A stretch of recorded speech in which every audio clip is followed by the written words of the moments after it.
And welcome back to The Right Turn, your one stop shop for all things fiction writing. I'm your host, author Jordan M. Griffin, and today we'll be talking about a packed topic crucial to the art of writing. You guessed it, revision. Revision is one of those topics that I think gets a bad rap. A lot of people hate editing or writing second drafts, and I think it's because a lot of us look at revising all wrong. But we'll get to that in a little bit. First, let's define revision just a little. Revision, in my opinion, is any change to a piece of writing, meaning that all writers do revision constantly. We revise while we write, we backtrack and change little words here and there. We decide to delete sections and rewrite them. If you're a draft writer, you might finish a whole draft with little to no revision, then go back and change big chunks at a time. If you're not, you might do constant revisions while you're writing and then finish with something you're pretty happy with. Whatever you do, it's important to realize that revision is not a separate category from writing, but merely an extension of the process. This is where I think a lot of us go wrong, and myself included, until I kind of started seeing revision differently. I was in this mindset where when I was revising, I was fixing everything that was wrong with the draft. I needed to go back and fix it. Your work doesn't necessarily need to be fixed. It did its job. The whole purpose of a first draft was to get on the page so you had a foundation to build from. Now you've done that, you've built that. It's time to then make it what you want it. Think of revision more like layering paint on a canvas. If you only put down one color, it's going to be hard to achieve definition and clarity. But if you start layering colors, suddenly you have a beautiful, complex piece that you can stare at for hours. Such is the same with revision. As you're going through your story, think of layering on top of what's already there. Sometimes that does involve hitting backspace, for certain, but that isn't necessarily fixing something that's wrong, more like erasing the pencil lines underneath the marker so the final product can come through. If you're a person who enjoys revision, then awesome. I hope you use this talk to help build a list of methods, things to look out for, and some useful information for whatever revision you might be working on right now. If you don't enjoy revision, then no worries. I hope by the end of this talk, you find ways to make the process, if not fun, then at the very least enjoyable. I hope you too are able to glean some information on things that will be useful to you as you continue your writing journey. I have found in my conversations with fellow writers of all genres that there are kind of two big categories of writers. The first one is made up of very snippy writers. They can put down thousands of words in a day. They can get whole drafts in as little as a month or two. Words pour from their fingers like they've been personally inspired by the muses. Then, when they read back over their writing, they realize they reused the same words way too many times. They left four subplots hanging with no endings. They changed the trajectory three times during the course of the story, and the ending doesn't feel right. In other words, they need to do a ton of revision. I fall into this category. The upside to writing this way is that when I'm working full time, I can put down 3 to 5,000 words in a day. The downside to writing that way is when I finish a first draft, it's a pile of mush. I need to go through it with a fine tooth comb to take out the parts that aren't needed, clean up the ones that are, and really whip the story into what I saw in my head when I was putting it down. I'm going to tell you my method for revision if you write this way. It's going to sound a little crazy, but I encourage you to try it with a shorter piece, something like a few pages long, to decide if you like it or not. If it's not for you, no worries. But I bet if you try it, you'll see your subsequent drafts grow by leaps and bounds from where they started. Step one, print out the work in question. If it's small, I use my home printer. When I'm working on novels, I outsource this to a print shop like FedEx. Step two, take a pen and go through the piece, marking any changes you want to make. You can write yourself notes in the margins as well if you want to add something or take something out. Mark it up. Step three, open a blank document and rewrite the entire story using the printed copy as your blueprint. Yep, that's right. I, like a mad person, rewrite every single word of every piece I write multiple times. And yes, that includes novels. Yes, this includes second and third drafts of those novels. And I refuse to do anything different because of how well this method works for me. It's amazing how much you can miss if you're just reading something over on a computer screen. For one, our eyes tend to jump around more on a screen than on a piece of paper, so the experience of reading is actually really different in your brain. Two, when you're copying something over, you have to pay attention to it. Your brain doesn't get to fill in the gaps, and that means you pay much closer attention to the way your prose sounds in your head. You kind of have to read it word for word in your head so that way you can retype it. And when you do that, you catch all these little pieces that don't sound quite right. It leads to much more beautiful prose without really even trying. Now, if you don't fall into that category of writer, if you're not a snippy writer, you don't write 5,000 words a day, that method may not work so well for you. It's way too time consuming. The second category of writers that I've talked to are the ones who cannot move on until they get the sentence the way they want it. They can spend 4 hours on 500 words, going over them and changing them until they have them exactly the way that they want them. People who write this way tend to take much longer on their works to get a first draft out, but when they're done, they're by and large finished with the project. If this is you, then what I would recommend is being sure that you're keeping the flow of your writing intact. Because you might work section to section, pieces can sometimes feel disjointed. From one paragraph to another might be a completely different tone based on how you're feeling that day. I encourage you to find someone you trust and read the work out loud to them. Even if it's an entire novel that you're going to read over a week and a half, do so with a pen in your hand. I guarantee as you read it out loud, as you hear the words come out, you will find things that you would like to do differently. If you have no one that you trust, or your work is not in a state where you feel comfortable enough to do this process, then you can record yourself reading the work and play it back as you read along. I'm sure you'll hear places where you can go in with the red pen and make it better. Now that we've covered some strategies for revision and a little about some ways to think about revision so it becomes an enjoyable and necessary process, let's talk about some things to look for in revision. The first one is crutch words. These are words or phrases that you might lean on when it becomes hard to make the story come out. A lot of writers will fall into the to be trap. As you look back over your work, ask yourself, how often have I used was or is? Can I replace any of those words with action words? Now, there will be sentences that you absolutely must keep your to be verbs, and they're better off that way. See the podcast on telling versus showing for more on when to use those to be verbs and when to try to take them out. But as you're rereading, see if you can pick out words that you're using consistently, like every few pages or maybe even multiple times on a page. For me, my crutch words are just and that. They're the filler words that I revert to when I'm trying to work out a tricky sentence, or when I'm not thinking about the writing and I'm just writing down what I want to happen in the story. To give you an idea of how bad my crutch words are, I did a find replace for the word just in my last novel before I sent it out and saw that I used the word 114 times in a 300-page novel. That's over once every third page. I guarantee that you have those crutch words too. And yes, profanity counts. There's nothing wrong with profanity as a category, and many writers use profanity to really strong effect, especially if you're writing a novel for adults and you have a character that has this particular vernacular. But consider that everything can be overdone. Just as an artist needs their white space to make the colors pop, having less profanity will make the instances where you do use those words all the more striking. Speaking of dialogue, there are a few easy ways to really clean up any dialogue that may not be feeling like it's as smooth as you want it. I see authors, established and novice alike, who overuse names when they're writing. It's tempting because it adds emphasis, right? No, Nathan, I did not say you could take my ice cream. Stressing the name gives it that really accusatory feel that we want. However, consider how often you actually use the names of the people that you're speaking to face to face. In fact, make it an exercise. Every time you say someone's name in a conversation you're having with that person, mark it in your head. My guess is that you won't actually do it very often unless you're trying to grab their attention or are for some reason referring to them in the third person to another party in the conversation. Now, of course, this is strictly for English. I know there are many other languages where using the person's name is common to replace any pronouns or anything like that.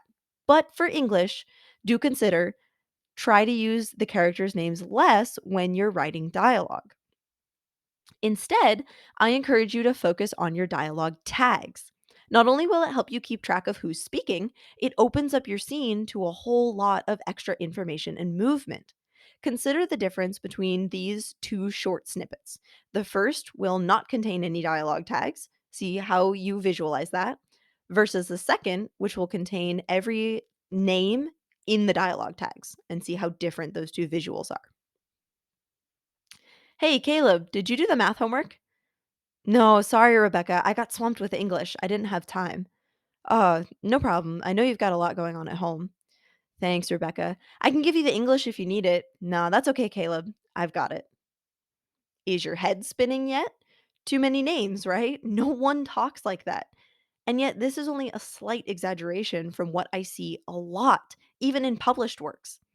When you're crafting your dialogue, don't get stuck on only what the characters are saying. What are they doing also? Here's how I would rewrite this scene. Rebecca slung her bag off her shoulder and slid down the lockers to sit beside Caleb. Hey, did you do the math homework? Caleb didn't even have to check. He shook his head. I got swamped with English. I didn't have time, sorry. No problem. Rebecca blew out a long breath. I know you've got a lot going on at home. Thanks. I can give you the English if you need it. That's okay, I've got it. I didn't change a single line of the dialogue, but can you hear how much more it pops? You can feel the characters, see them as people instead of actors in a really bad play. All you had to do was take the names out of the dialogue and move them into the dialogue tags. Another place you can really tighten your dialogue is in the exposition department. All characters will say something they shouldn't at some point in the story. You might have a character saying exactly how they're feeling instead of hedging around it or having that lead to something else in the conversation. Or you might have a character explain some dense scientific concept to another character so the reader can follow along and understand your world building. Either way, like a chipped sprinkler head gushes water, you're going to lose tension faster than you can pick it up if you don't catch those. Instead, make sure all of your exposition dialogue is centered around some sort of problem or tension. If you need to explain a scientific concept, do so when it's relevant. For example, if a character says, "Oh, stars, that's not good." What, the blinking light? Why not? It means the reactor's going to blow. Which reactor? The one we're standing on? Yeah, that one. Well, how do we fix it? And so on and so on. See how there's not this big exposition dump there? I'm ratcheting up the tension with each sentence so that the reader doesn't mind following me as I give them a whole bunch of information. This method will also help you to make sure you're only explaining the parts of the story that need an explanation. If you can't think of a problem to center your exposition around, consider moving it or cutting it so that the reader doesn't have to leak tension before they're brought right back to that cliff's edge. Speaking of exposition, it's one of the major places in the story where we're likely to slip syntax wise. Because we're always trying to avoid spending too long on exposition, sometimes we can use colloquialisms to encapsulate what we mean in a few words. Phrases like out of your league or driving me up the wall imply that you're writing in a world where baseball and prisons exist, which is, yes, where those phrases come from, respectively. Even things like clothes hangers didn't exist until the 1800s. So if you're writing a story set in the Renaissance or before, turns out your character should be retrieving their clothes from chests where they were folded neatly. Of course, your world does not have to look exactly historical, and you shouldn't try to make it so. If you have dragons and magic, you might be able to justify a hanger or a fork with more than two prongs. But these words are something to think about, and we'll find them most often in our exposition. One predicament I found myself in personally while writing a historical piece was between the words couch, sofa, and settee. Keep in mind the setting of this story is a high fantasy, early Renaissance type of place. Which word would you use if you were writing that story? I picked sofa because it sounded the most old timey to me. Well, joke's on me because it turns out the word couch existed in the 1300s, while sofa appeared in the 1700s, as did settee. So if I wanted to be accurate, I would have to use couch. But that didn't sound right to me. So I made the executive decision to go with sofa, even though it technically wasn't the historically accurate word. This is what I mean when I say you don't have to be perfect with your syntax. And you certainly shouldn't look up every word you're going to use in the novel, or you'll never actually finish writing it. But if you're unsure of a word, give it a look up. It might turn out that the thing you're trying to put in your story didn't exist until a century after your characters lived. When it comes to action and plot, there are a few common pitfalls to look out for. One is inserting unnecessary explanations. I especially do this on a first draft when I'm explaining things to myself as much as the reader. When I'm revising, I find the easiest way to spot these is when I'm reading out loud. I notice immediately that something doesn't sound right, or I've thrown off the pace of the story with an extra sentence. If it's a piece of information that absolutely must be in the story, see if you can find a moment of description or a beat where it would better fit. If you're trying to fit exposition in the middle of a big action scene, for example, it will probably feel strange and out of place. After the action scene, however, your readers will need a moment to absorb everything that's just happened, and that's when you can sneak in those moments of description or exposition. Another mistake authors make, myself included, and I fall pretty hard into this category, is letting my characters off too easily. A story should be full of hard decisions. Every time a character needs to do something, they should be faced with a choice they don't want to make. Not the obvious choice A, which if I don't do, the world will die, and if I do, I save everything, but something more along the lines of if A, my best friend will hate me, and if B, my family may never speak to me again. Those are the predicaments that not only pull readers along, but more importantly, they reveal what your character is really made of. They show what matters to your character, and that's where the heart of your story will start to come forward.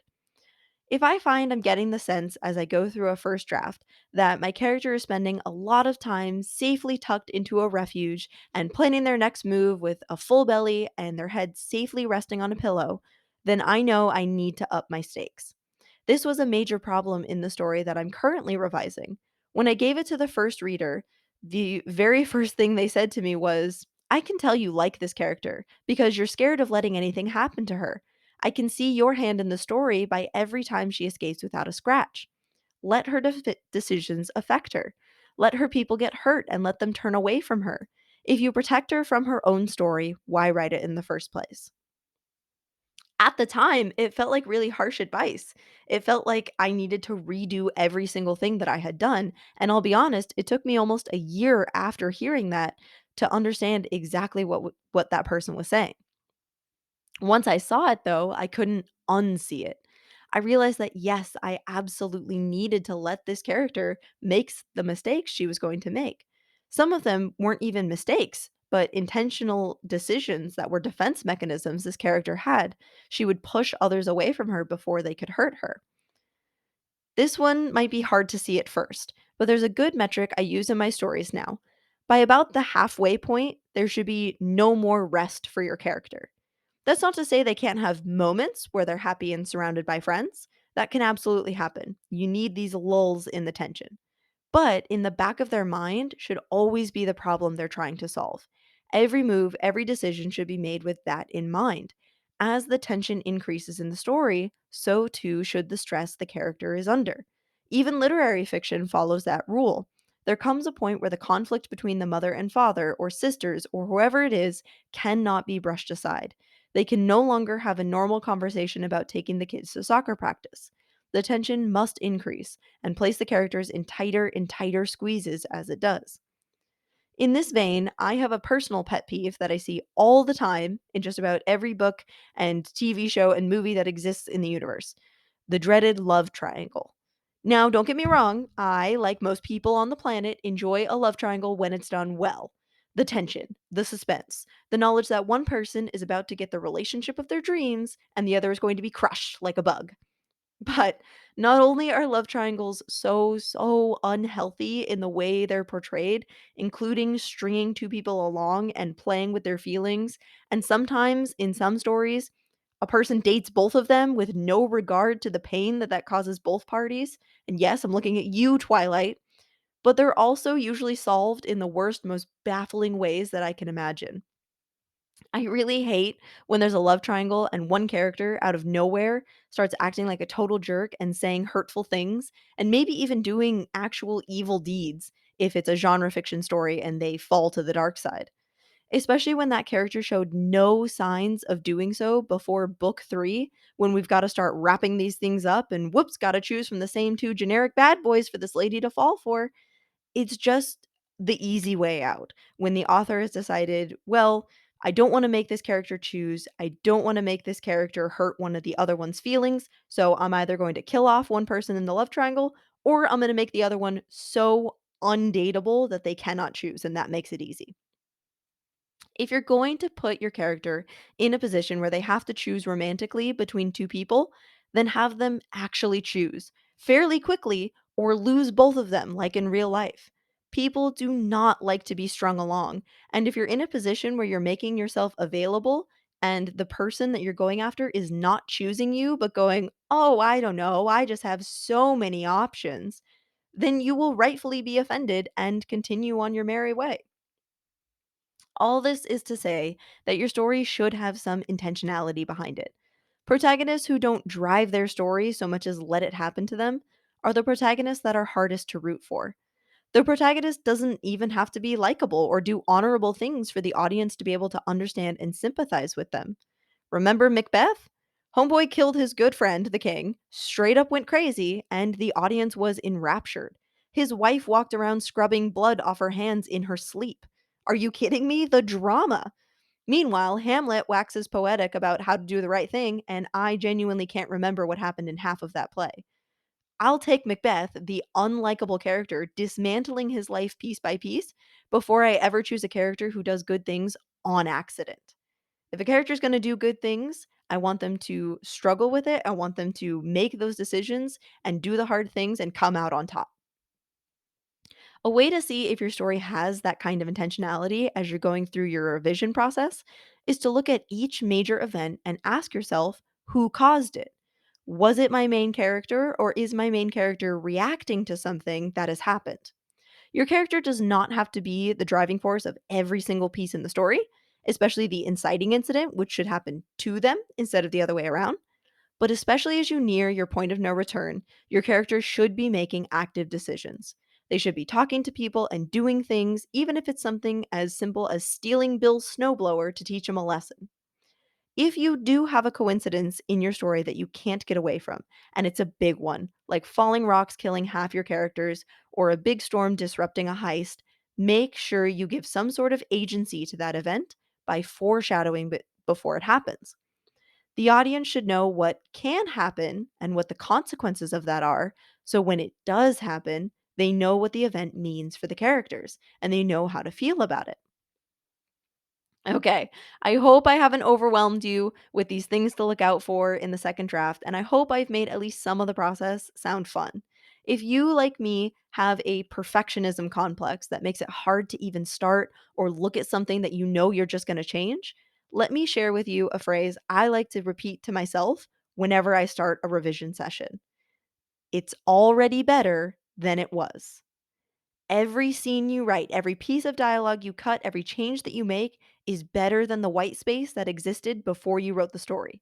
You did it. You got over the hardest part. Now you get to shape it. You get to place those touches so it says exactly what you want it to say. And don't be afraid to send it to people. Nothing makes me want to work on a piece more than hearing someone say, wow, this is way better than the draft you sent me last time. It makes me feel like I've improved, and having someone to accompany me on the long revision journey makes it not feel so daunting. And even though in those times where maybe I make the wrong decision in the revision process, having someone say, I actually liked the other version better, but I can see where you're going with it, gives me the energy to be able to try to fit those two ideas together. Thank you for listening, and I hope this talk was helpful to you. Please feel free to go back, pause, or replay any part you want to hear again. If you really liked the episode, leave a review or share it with someone you think would like to learn about revision. Bonus points if that person is currently revising a work in progress. If you're interested in telling us a story about your own writing experience, share your work with us, or you just want to say hi, you can send an email to writeturn@gmail.com or you can click the link in the description of this episode. If you'd like to engage with the community in other ways, you're welcome to subscribe to the newsletter at jordanmgriffin.com, which will tell you when new episodes come out. In addition, I have an Instagram which will also let you know when I upload videos. Link will be in the episode description.